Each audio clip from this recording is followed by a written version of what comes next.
abundant of curiosities. We are what is called a medicine show.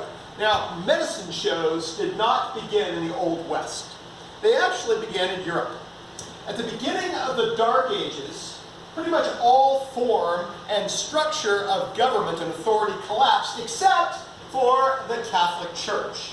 The Catholic Church was the only holding together, and so they ascended in power, and they outlawed carnivals and circuses because they were the devil's work. Well, all those performers, the jugglers and magicians and carnies and such, had, of course, to earn a living. So they formed small bands, groups, that would travel from town to town and put on performances for their room and board. That's how they earned their living, and they were called Mountebanks. The Mountebanks transformed over time into various different things. Some of them, the gypsies incorporated and used for fortune telling. Others pursued what were called medicine shows. Medicine shows existed in the United States, but they actually came to the United States from Europe. For instance, one of the most famous medicine shows was in 1682. A fellow named Cornelius A. Tilborn, a German, had a famous traveling medicine show. In the early part of 1682, he was in London, England, performing for Charles II, the King of England. Now, his shtick, his show, was that he was a physician of sorts and an alchemist. And he had created an antidote that was so potent, so effective, that it could cure any poison whatsoever. And so he would go from town to town, and he would challenge the people in those particular towns to bring forth a poison that was so virulent that it could overcome his antidote.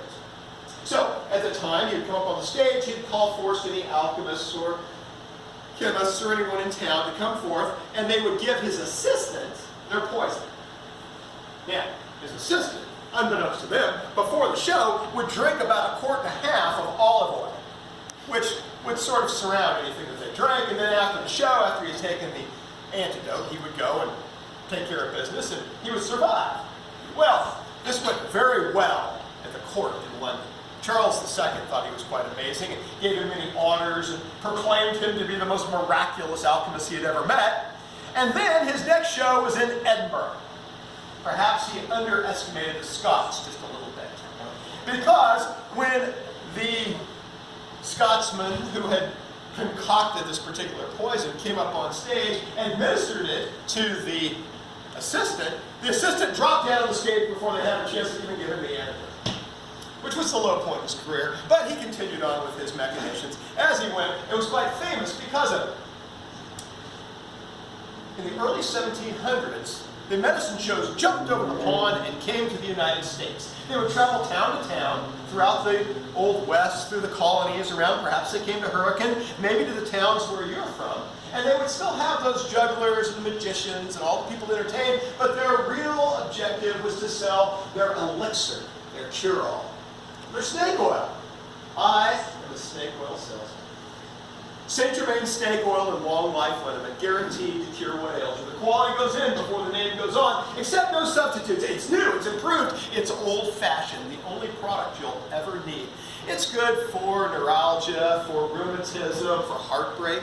You can use it for frostbite, for sunburn, for gout. You can use it for philanthropy. The only product you'll ever need. It cleans and sanitizes for your protection. It wins the election. It'll find that slipper that's been at large under the Chase Lounge for several weeks. It entertains visiting relatives. Turns a sandwich into a banquet. The only product you'll ever need. St. Germain snake oil and long life liniment, guaranteed to cure what ails you. Here, I'll take you tomorrow.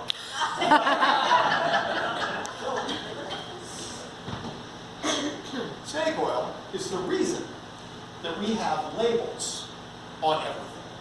Because snake oil was usually about 99% alcohol, and that other 1% could be anything from opium to strychnine to lead to mercury, just about anything you could imagine. In fact, a lot of times it was prescribed to children and ended up killing the children, and so that was where the FDA actually came from.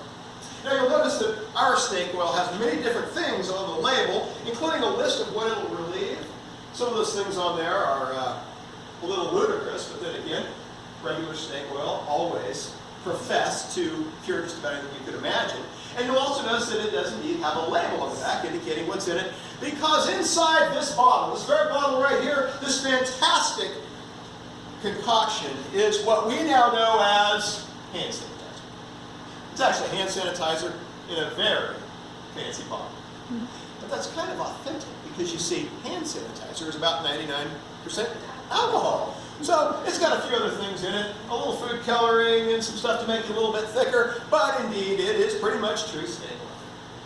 So we travel about the land with our traveling cabinet of curiosities, selling our snake oil.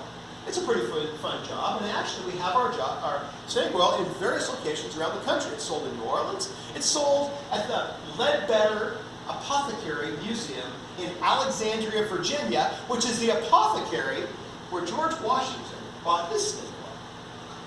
Pretty amazing, isn't it? But you say, there were jugglers and magicians and people like that in these traveling trips, and so we don't just sell snake oil. We have a variety of other things as well, and I brought a couple things to show you. You guys want to see some fun stuff? Yeah.